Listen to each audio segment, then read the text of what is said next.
अस्सलाम वालेकुम dear students. उम्मीद है आपने लास्ट लेक्चर्स जो हैं वो मैंने जो दिए थे वो कंप्लीट कर लिए होंगे, उनकी प्रैक्टिस कर ली होगी।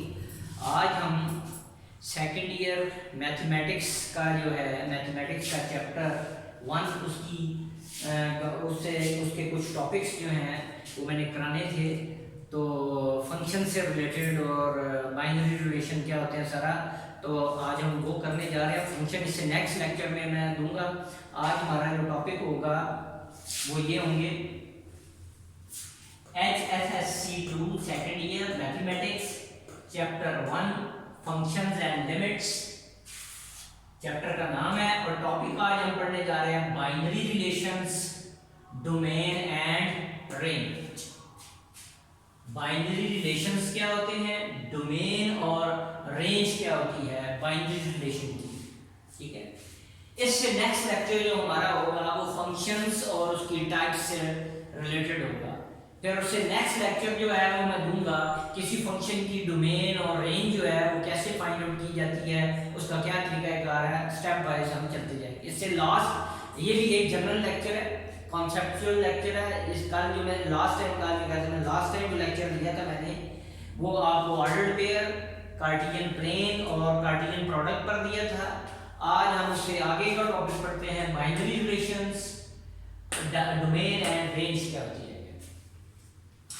तो बाइनरी रिलेशन जो है आपने कार्टेशियन प्रोडक्ट पढ़ा था, उसी से हम स्टार्ट लेते हैं कि अगर हम एक सेट ले लें ए, ये एक सेट है 1 2 और एक बी सेट है 3 और 4। तो इसका हम एक कार्टेशियन प्रोडक्ट ले लेते हैं, ए क्रॉस बी बना लेते हैं। आप बी क्रॉस ए भी लिख लेते हैं, A cross B and B cross A are called Cartesian products.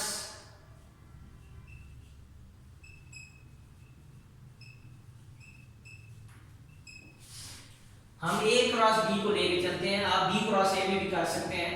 ठीक है, तो हम ए क्रॉस बी लेते हैं। पहले ए क्रॉस बी 1 2 क्रॉस 3 4। तो क्या बनेंगे ऐसे ऑर्डर्ड पेयर्स जिनके फर्स्ट एलिमेंट सेट ए से बिलोंग करेंगे और सेकंड एलिमेंट सेट बी से बिलोंग करेंगे। तो कैसे बनाए थे, लास्ट लेक्चर में भी बताया था, 1 3 1 4 2 3 2 4 ए क्रॉस बी। ये तो हो गया कार्टेशियन प्रोडक्ट। और कार्टेशियन प्रोडक्ट की मैंने लास्ट लेक्चर में डेफिनेशन जो थी वो बता दी थी कि वो क्या होती है। अब हम पढ़ने जा रहे हैं बाइनरी रिलेशंस। ठीक है, डेफिनेशन हम बाइनरी रिलेशन की डेफिनेशन करते हैं। बाइनरी रिलेशन या रिलेशंस क्या है, बाइनरी रिलेशंस। डेफिनेशन लिखूंगा, if A and B are two non empty sets, then all the subsets of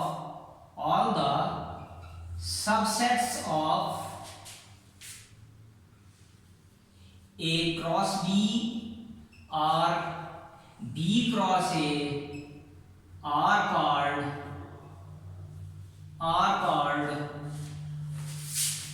binary relations. Are called binary relations.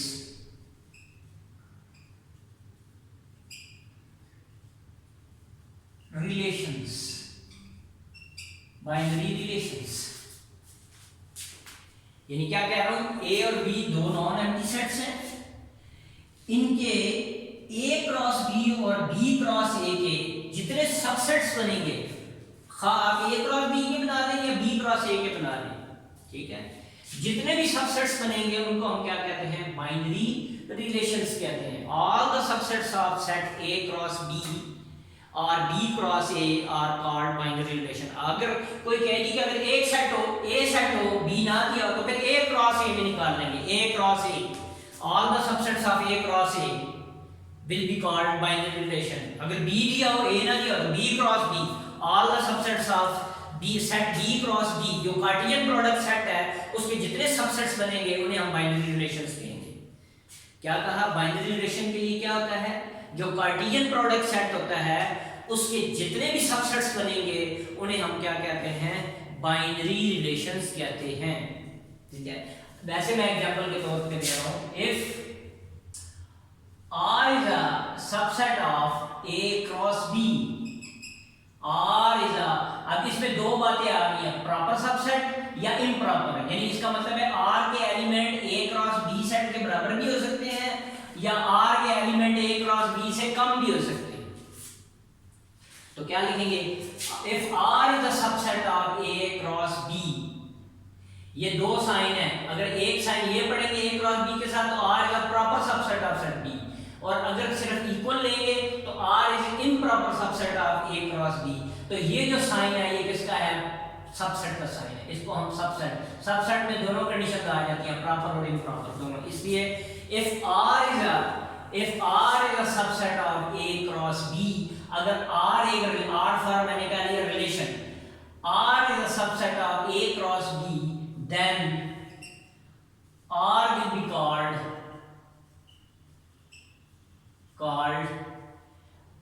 a binary relation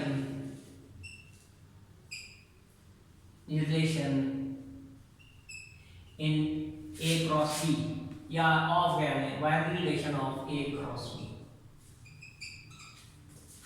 या अभी बनाते हैं हम, यही सेट ले लेते हैं मैं A क्रॉस B, ये ले लेते हैं A क्रॉस B, इसी से हम आगे चलते हैं 1 3 1 4 2 3 2 4।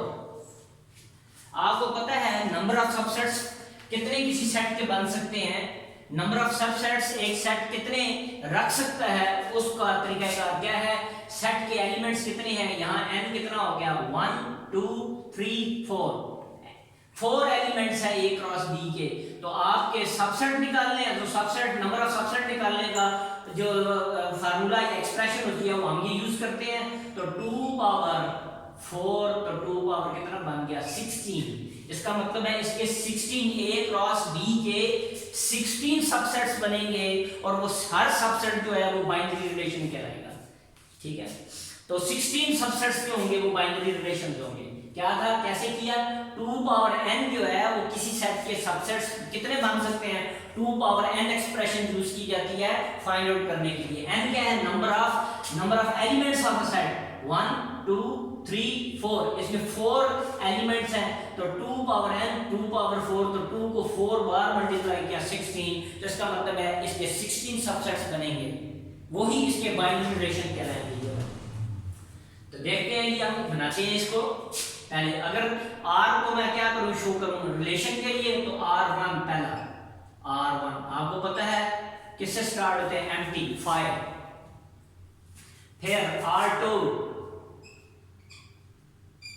1 एलिमेंट वाला 1 3, इसके अंदर एक ऑर्डर पेयर, R3 1 4, R4 वो 2 3, 1 3 1 4 2 3,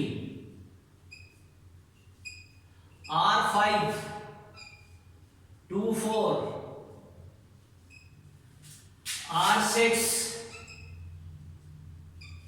अब दो एलिमेंट्स वाले 1 3 1 4, 1 3 1 4, R7 1 3 2 3, 1 3 को पहले सबके साथ 1 3 2 3, R8 1 3 2 4,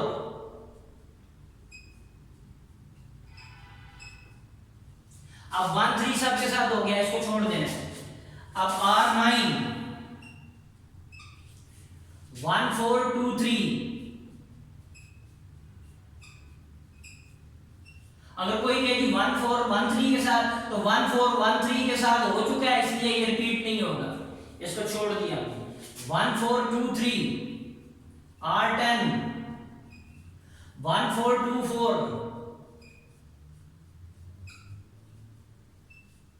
अब 1 4 सबके साथ हो गया, ये आ गया जी R11,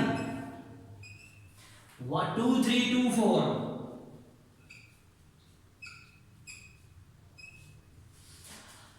2 2 वाले कंप्लीट हो गए। अब 3 3 वाले R12,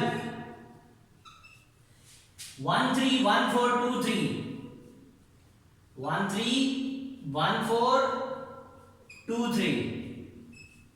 अब इसको छोड़ देना है, पहले ये 3 लिए थे, तीसरा छोड़ दिया। R13, 1 3 1 4 2 4। अब इसको छोड़ दें, पीछे की तरफ छोड़ते जाएं। R14, 1 3 2 3 2 4। अब इसको छोड़ दिया। R15, 1 4 2 3 2 4। R16,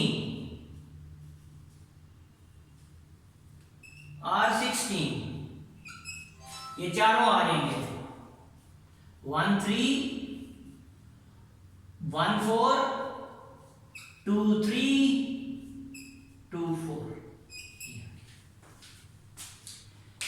तो मैंने कहा था कि कितने सबसेट्स बनेंगे, 2 पावर 4 16, क्योंकि इसके अंदर 4 एलिमेंट्स, ये पूरा एक एलिमेंट है, एक एलिमेंट एक एलिमेंट, ये 4 एलिमेंट्स हैं, 4 एलिमेंट्स हैं, 2 पावर 4, तो 16 इसके सबसेट्स बनेंगे। ये सारे 16 सबसेट्स जो हैं वो A क्रॉस B के बाइनरी रिलेशन में। और अगर आप क्या करेंगे, B क्रॉस A लिखेगा तो फिर B पहले हो जाएगा और A Cartesian product B cross A का हो जाएगा, फिर इसके आप सबसेट्स बना देंगे। क्या है, तो आप देख रहे होंगे ये जितने रिलेशन हैं, इनके फर्स्ट एलिमेंट्स जो हैं वो सेट A से बिलोंग कर रहे हैं, और इनके जो सेकंड एलिमेंट्स हैं ऑर्डर पेयर्स के, वो सेट B से बिलोंग कर रहे हैं। ये तो हो गया बाइनरी रिलेशन। बाइनरी का मतलब होता है दो, रिलेशन का मतलब होता है रिलेशन तल्लक, दो चीजों में रब्त, दो चीजों में तल्लक। ठीक है, जिस तरह इस कायनात में हर चीज दूसरे के साथ जुड़ी हुई है, एक चीज इंडिपेंडेंट है और एक चीज डिपेंडेंट है। जो मैंने पहले लेक्चर में आपसे कहा था कि इंडिपेंडेंट वेरिएबल क्या होता है और डिपेंडेंट वेरिएबल क्या होता है। तो ये कायनात का निजाम जो है वो सारा इसी पे चल रहा है, एक बंदा दूसरे के साथ जुड़ा हुआ है, हर चीज दूसरे के साथ जुड़ी हुई है। जैसे अब आप लोग हैं, आप लोगों ने इल्म हासिल करना है तो हमारे पास आते हैं, आप हम पे डिपेंड कर रहे हैं, ठीक है, और हम आप पर डिपेंड करते हैं किसी रिस्पेक्ट से। तो इसी तरह हर चीज दूसरे, हमें बाल कटाने होते हैं तो हम जो है वो नाई के पास जाते हैं, बार्बर के पास, तो हम उस पर डिपेंड कर रहे होते हैं, वो काटे ना काटे। ठीक है, तो इसी तरह इस कायनात का निजाम जो है वो इसी तरह चल रहा है कि एक बंदा दूसरे के ऊपर डिपेंड करता है किसी न किसी हैसियत के साथ। तो वही कॉन्सेप्ट जो है वो मैथमेटिक्स में लाया गया है, ये कानून कुदरत है, उसी को मैथमेटिक्स में दो चीजों के रिलेशन में कन्वर्ट किया। तीन चीजों का भी रिलेशन होता है, वो ये 2 डायमेंशनल है XY प्लेन में, और वो जो 3 डायमेंशनल है वो स्पेस में आ जाता है XYZ प्लेन, तो वो 3 है, उसको ट्राइंगुलर रिलेशन कहते हैं। ये बाइनरी है, वो ट्राइंगुलर रिलेशन है, वो आपके कोर्स में नहीं है तो हमें डिस्कस करने की जरूरत नहीं, सिर्फ ऐसे कॉन्सेप्ट दिया है। वो हम स्पेस में चले जाते हैं 3 डायमेंशनल में XYZ प्लेन। तो ये तो थे ये बाइनरी रिलेशन के सबसेट्स बना दिए, सॉरी कार्टेशियन प्रोडक्ट के हमने सबसेट्स बना दिए, ये क्या कहते हैं बाइनरी रिलेशन। अब हम इनकी निकालेंगे डोमेन एंड रेंज। पहले ये domain of binary relation, domain of binary relation, इसका मतलब है डोमेन जो होगी वो किसकी होगी, बाइनरी रिलेशन की डोमेन होगी। बाइनरी कार्टेशियन प्रोडक्ट सेट की नहीं, बाइनरी रिलेशन की डोमेन और रेंज होगी, ये बात आपको याद रखनी है। ठीक है, तो अभी हम करते हैं, पहले मैं इसकी डेफिनेशन लिखूंगा। Domain of binary relation, a set consisting of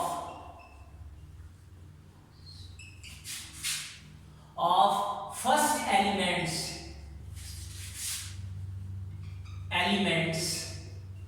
of the ordered pairs of a binary relation is called domain set.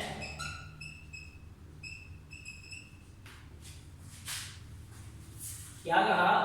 A set consisting of first elements of the ordered pairs of a binary relation. क्या कहा? किसी binary relation के ordered pairs के first elements का जो set होगा उसे हम डोमेन सेट कहते हैं। एग्जांपल के तौर पे हम ये ले लेते हैं, जैसे यहां हम ले लेते हैं चलिए R14 फॉर एग्जांपल। R14 कोई सा भी ले सकते हैं आप। R14 ले लिया, 1 3 2 3 2 4 1 3 2 3 2 4 इसके डोमेन ले लेते हैं। तो डोमेन पूरा लिखने के बजाय डोम लिखते हैं, डोमेन पूरा नहीं लिखते, डोमेन R14 बोलेंगे पूरा। डोम R14 का मतलब डोमेन R14। तो क्या मान जाएगा? डेफिनेशन क्या थी? ऑर्डर्ड पेयर्स के बाइनरी रिलेशन के ऑर्डर्ड पेयर के फर्स्ट एलिमेंट्स का जो सेट होगा। तो 1 2 रिपीट हो रहा है, तो आपको पता है सेट में एलिमेंट रिपीट नहीं होता। तो 1 और 2 जो है वो इसकी क्या बन जाएगी? Domain first elements order pair binary relation. ये बाइनरी रिलेशन था इसका A क्रॉस B का, इसके ऑर्डर पेयर के फर्स्ट एलिमेंट का सेट क्या बन गया? डोमेन सेट बन गया। ये डोमेन बन गया। अब है जी range.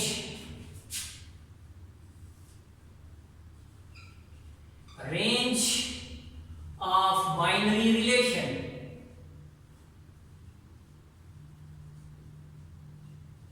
Of a binary relation.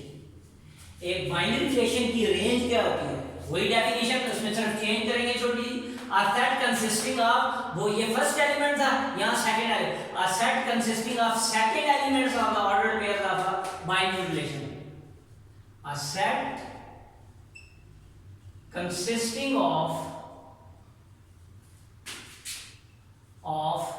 second elements of the ordered pairs of a binary relation is called range set या रेंज सेट। एग्जाम्पल इसी की ले लेते हैं, कोई और भी ले सकते हैं आप इसमें से रेंज। फॉर एग्जाम्पल यही R14 ही ले लेते हैं, R14 ले लिया। मैं कह रहा हूं इनमें से कोई सा भी सेट ले सकते हैं। तो ये आ गया R14 1 3 2 3 2 4 ये ले लिया R14। ये बाई सबसेट लिया A क्रॉस B का। तो रेंज RANG ये पूरा ही लिखते हैं, रेंज R14। तो क्या बन जाएगा? ऑर्डर पेयर के सेकंड एलिमेंट्स का सेट 3 3 एक ही बार आ जाएगा, ये 3 एक बार, सेट में एलिमेंट रिपीट नहीं होता, अर्थात क्या हो गया? 4। तो रेंज R14 कितना हो गया? 3 4। ये आपकी क्या कहलाएगा? बाइनरी रिलेशन जो था R14। बाइनरी रिलेशन किसका था? A क्रॉस B का। R14 बाइनरी रिलेशन था, तो उसकी ये रेंज आ गई 3 और 4। तो ये आज का हमारा टॉपिक जो है ये कंप्लीट हो गया। जो मैं बताना चाह रहा था कि बाइनरी रिलेशन क्या होता है, डोमेन क्या होती है और रेंज क्या होती है, ये जो था वो आज बताना मकसद था। तो उम्मीद है आपको समझ आ गई होगी।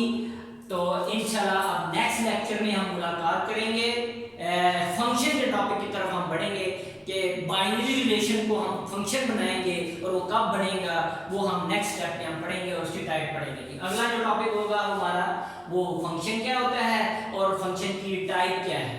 वो हम डिस्कस करेंगे। इसी एग्जांपल्स को लेके ये जो बाइनरी रिलेशंस बने हैं इन्हीं एग्जांपल्स को लेकर जो है वो हम आगे चलेंगे। तो इंशाल्लाह नेक्स्ट लेक्चर में मुलाकात होगी। इसकी प्रैक्टिस कीजिएगा, डेफिनेशन अच्छी तरह याद कीजिएगा, क्योंकि ये स्टेप बाय स्टेप चीज़ें याद होनी चाहिए, तब भी आपको आगे टॉपिक पढ़ने का मजीद मजा आएगा। तो अल्लाह हाफिज़।